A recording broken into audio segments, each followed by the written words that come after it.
দীর্ঘ সময় প্রতিদ্বন্দ্বিতাপূর্ণ ভোট থেকে বঞ্চিত মানুষের আলোচনার কেন্দ্রবিন্দু এখন আসন্ন ত্রয়োদশ জাতীয় সংসদ নির্বাচন।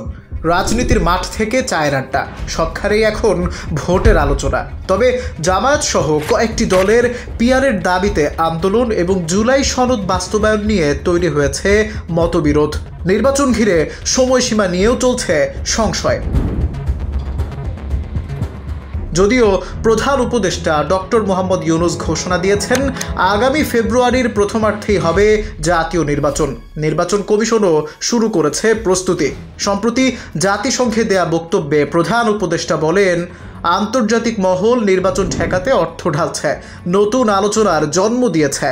তবে বিএনপি বলছে লন্ডনে দেয়া প্রতিশ্রুতিতেই তাদের আস্থা আছে। জামায়াতও জানাচ্ছে ফেব্রুয়ারিকে মাথায় রেখেই প্রস্তুতি নিচ্ছে তারা। সবশেষে বিএনপির ভারপ্রাপ্ত চেয়ারম্যান তারেক রহমানের সঙ্গে বৈঠক শেষে ঘোষণা এসেছে, আগামী রোজার আগেই অনুষ্ঠিত হবে জাতীয় নির্বাচন। আল মাহমুদ, চ্যানেল 18।